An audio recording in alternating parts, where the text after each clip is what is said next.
Yamato stood behind the stage curtain, gripping his drumsticks so tightly his knuckles turned white. The showcase venue was packed, the hum of chatter from industry professionals and music enthusiasts filling the air. Bright stage lights spilled onto the floorboards in front of him, illuminating the edges of the worn wood. This was the moment Breakpoint had been working towards, and yet Kai felt like the ground beneath him was about to give way. "All right, team," Hiroshi said, his voice steady but tinged with tension. "We go out there, we play our best, and we leave everything on that stage. This is our chance." Jun adjusted his keyboard, glancing nervously at the crowd. "Do we even know if any scouts are actually here? Does it matter?" Takeshi muttered, tuning his bass. "We still have to give it everything we've got." Kai nodded silently, trying to focus on the rhythm of his breathing. The argument during their last rehearsal had left him feeling rattled, and the pressure of the night was crushing. Hiroshi clapped his hands together. "All right, let's do this." As the band stepped onto the stage, applause rippled through the crowd. Kai sat behind his drum kit, scanning the audience. His heart sank when he spotted his parents near the back.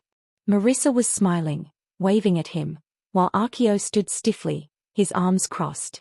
Kai knew his father had only come to appease Marissa, and the thought made his chest tighten. "Focus," he muttered to himself, gripping the drumsticks and adjusting his seat. Hiroshi stepped up to the Emmy. "Good evening, everyone. We are Breakpoint, and we are thrilled to be here tonight." The crowd cheered politely as Hiroshi launched into the opening riff of their first song, a high-energy original piece. Kai tapped his sticks together, counting the band in. 1, 2, 3, 4. The music exploded into life, and for a brief moment, Kai felt a sense of relief.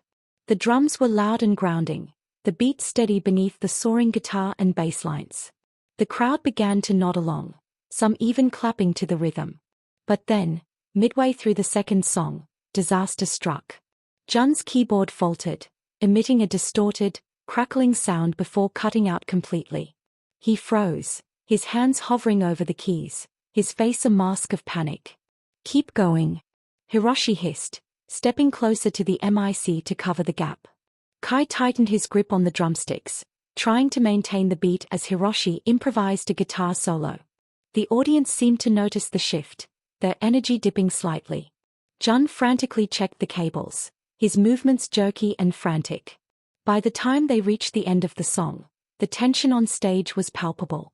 Backstage during the short intermission, the band erupted. "What the hell happened?" Hiroshi snapped, his voice low but furious. "The keyboard just cut out." Jun shot back. "I don't know what went wrong. You should have checked it properly before we started," Hiroshi growled. "Enough," Kai shouted, his voice cutting through the noise. The others turned to look at him, startled. "Fighting isn't going to fix anything. We've got one more song. Let's just focus and finish strong." Hiroshi let out a sharp breath, running a hand through his hair. "Fine. Let's just get through this."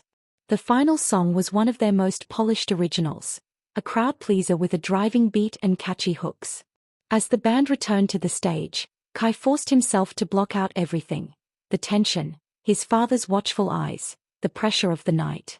As Hiroshi strummed the opening chords, Kai counted them in, his drumsticks moving in perfect rhythm. The song started strong, the band locked in and energized. By the second verse, the audience had come alive again, clapping and swaying to the music. Kai felt the adrenaline coursing through him as he struck the snare with precision, the vibrations reverberating through his chest. But just as they hit the final chorus, a sudden rush of nerves overwhelmed him. His hands faltered, and he missed a crucial beat. The band hesitated for a split second, just long enough for the audience to notice.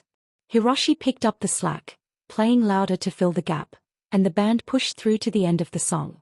The final note rang out, followed by polite applause from the crowd. Backstage, the silence was deafening. "That could have been worse," Takeshi muttered, breaking the tension.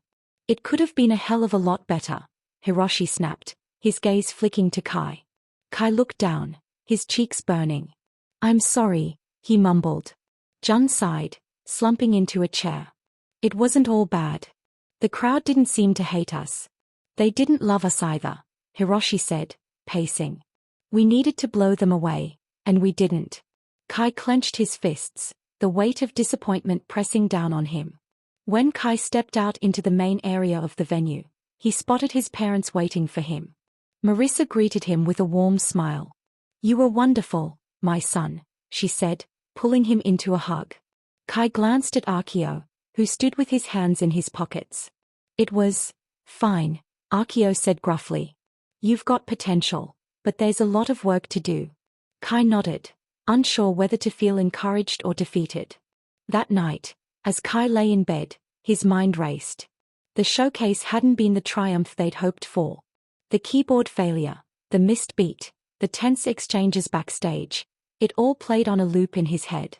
His phone buzzed. Hannah, saw the video someone posted. You amazing, Kai. Don't let one night define you. Kai stared at the message, her words a small flicker of hope in the darkness. He didn't know what the future held, but one thing was clear, he couldn't give up. Not yet. As the band grapples with the fallout from the showcase, Kai must confront his doubts and decide if he has the resilience to keep fighting for his dream, or if it's time to walk away.